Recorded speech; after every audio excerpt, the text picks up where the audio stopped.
नमस्ते सदावत्सले मातृभूमि। आपको एक बड़ी इंटरेस्टिंग बात आज बताते हैं। इस्लाम इस्लाम के मानने वाले ये कहते हैं कि हमको धन नहीं चाहिए, हमको सीधा अल्लाह के साथ कनेक्टिविटी चाहिए और मृत्यु से पहले, मृत्यु के बाद हमारी लाइफ शुरू होती है। हम तो मृत्यु के लिए ही पैदा हुए और हमने अल्लाह के लिए काम करना है, हमने इस्लाम के लिए काम करना है। भारत में तो कहते हैं दारुल इस्लाम बनाना है, जितने कन्वर्जन कर लोगे उतने हज माने जाएंगे, जितनी हिंदू लड़कियों से शादी कर लोगे उतने हज माने जाएंगे। ये सब बहुत सारे कन्फ्यूजन्स पैदा करके रखे थे। हालांकि उनकी विचारधारा है, इसके लिए मैं कुछ नहीं कह सकता और हर विचार का सम्मान होना चाहिए, ऐसा हमारे लोग भी कहते हैं। ऊपर 72 हूरें मिलेंगी, इसका भी सम्मान हम करते हैं। जमीन पर काफिरों की हत्याएं होंगी, इसका भी सम्मान हम करते हैं। ये सारी बातें वो कहते हैं। उस फिलॉसफी में एक बड़ी मजेदार बात निकल कर आई। 2016 में एक अफगान तालिबान लीडर पर हमला हुआ। मुल्ला अख्तर उसका नाम था, मुल्ला अख्तर मंसूर। उस पर ड्रोन हमले में उसकी मृत्यु हो गई और मृत्यु हो गई। पाकिस्तान, हम सब जानते हैं कि तालिबानियों को पीछे से पाकिस्तान से सपोर्ट मिलता है और उस व्यक्ति की प्रॉपर्टियां पाकिस्तान में खूब सारी निकली, जबकि वो तो एक सामान्य व्यक्ति था, अल्लाह के रास्ते पर निकला था। अल्लाह के रास्ते पर निकलते हुए अल्लाह का काम कर रहा था, धन की उसको जरूरत नहीं थी। लेकिन उसकी पेशावर में, क्वेटा में बहुत सारी प्रॉपर्टियां निकली। खैबर पख्तून में, बलूचिस्तान में उसने बहुत सारी प्रॉपर्टियां खरीद के रखी हुई थी। हालांकि पाकिस्तान सरकार ने वो खुलासा होने के बाद सेक्शन 88 ऑफ सीआरपीसी और पाकिस्तान के तहत उसकी सारी प्रॉपर्टियों पर कब्जा कर लिया है। ये तो पाकिस्तान के लिए अच्छा है कि उसने तैयार भी किया, प्रॉपर्टियां भी बनवाई और बाद में प्रॉपर्टियां कब्जा करके रख ली। ये कोर्ट का डिसीजन आया। ये कोई बहुत बड़ी बात नहीं है, लेकिन ये जनाब जो कहते हैं कि मौत के बाद हमारी जिंदगी शुरू होती है, मौत के बाद जिंदगी के लिए पैसे की भी जरूरत पड़ेगी। भाई पैसे की यहां जरूरत पड़ती है तो इनका ऐसा विचार होगा, मौत के बाद जिंदगी शुरू होती तो वहां भी तो धन की जरूरत पड़ेगी। इन्होंने एक इंश्योरेंस पॉलिसी करवाई कराची में और वो जो इंश्योरेंस प्रॉपर्टी, जो इंश्योरेंस की करवाया, उसके अतिरिक्त इनकी 92 लाख रुपए की प्रॉपर्टी तो जब्त हो चुकी है सरकार के पास। अभी इनकी प्रॉपर्टियां निकल ही रही हैं। इन्होंने एक इंश्योरेंस करवाया और वो इंश्योरेंस 3,50,000 रुपए जमा करके, लाइफ इंश्योरेंस पॉलिसी थी 3,50,000। और ये न्यूज मैं नहीं बता रहा हूं, ये पाकिस्तान के अपने बड़े भारी अखबार डॉन में छपी है। जुडिशियल सोर्सेस से वो कहते हैं, डॉन कहता है कि हमने कंफर्म किया है कि 3,50,000 रुपए इंश्योरेंस कंपनी देने को तैयार है, जमा करवाएगी कोर्ट में। क्या कारण हुआ?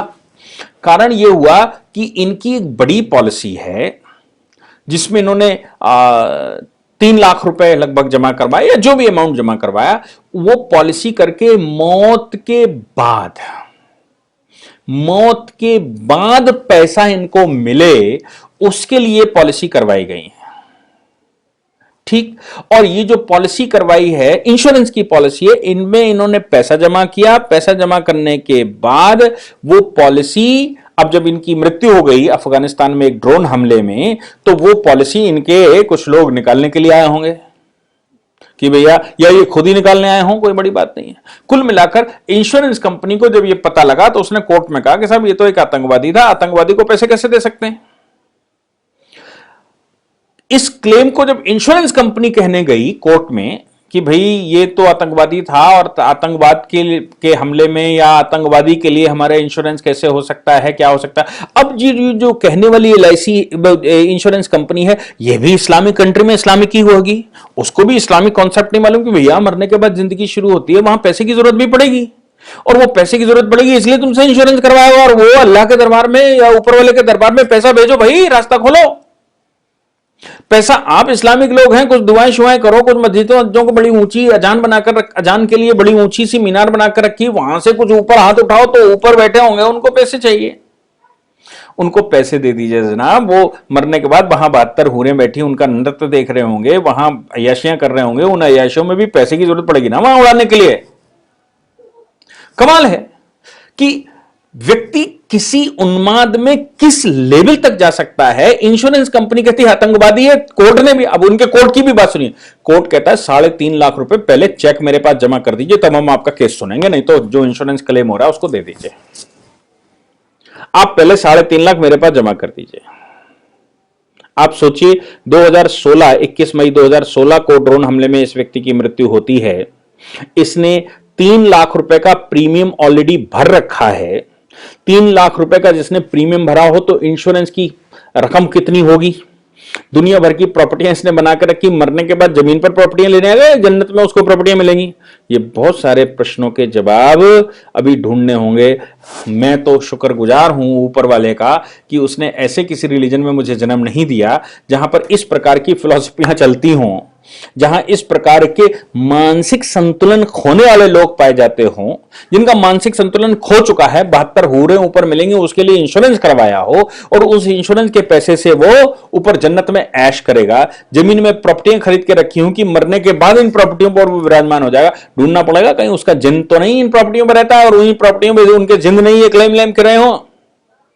ये बड़े शर्म की बात है हमारे इस आधुनिक संसार में, जिसमें अभी भी कुछ कॉन्सेप्ट ऐसे चलते हैं जो इस प्रकार की इतनी घटिया सोच, इस लेवल पर सोचते हैं कि उनको वहां ऊपर 72 हूरें मिलेंगी, उनके लिए पैसे की जरूरत है।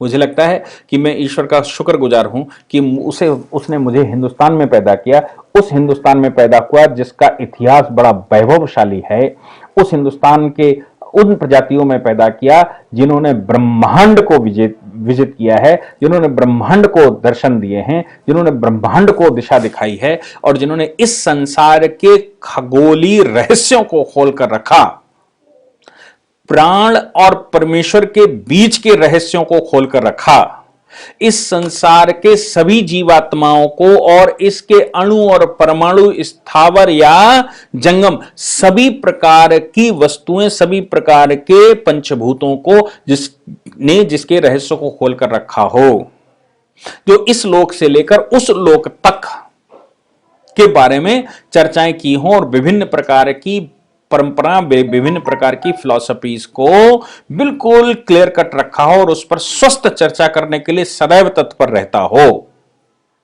स्वस्थ चर्चा करने के लिए सदैव तत्पर से मतलब है कि अगर कहीं लिखा हुआ है तो हम उस पर चर्चा करके उसके गुणावगुणों को वहां पर शास्त्रार्थ करेंगे, शास्त्रार्थ करके उनके गुणावगुणों को बाहर निकालेंगे। हम ऐसा कभी नहीं कहते कि वो कह गए ब्रह्मा जी इसलिए वो वही सत्य है। हम कहते हैं सत्य को निखारेंगे। अगर तुमको असत्य लगता है तो तुम अज्ञानी हो, और अगर अज्ञानी हो तो तुम्हारे ज्ञान का वर्धन करेंगे। तुम्हारे लिए हम ये सारी चीजें खोलकर सामने रखेंगे और इस संसार से आपका परिचय करवाएंगे, इन ग्रंथों से, इनके रहस्यों से आपका परिचय करवाएंगे, ताकि आपका ये अविश्वास जो है वो दूर हो सके और आप इस धर्म मतलब रहस्य को, इस कायनात के रहस्य को, इस जहां के रहस्य को जान सकें।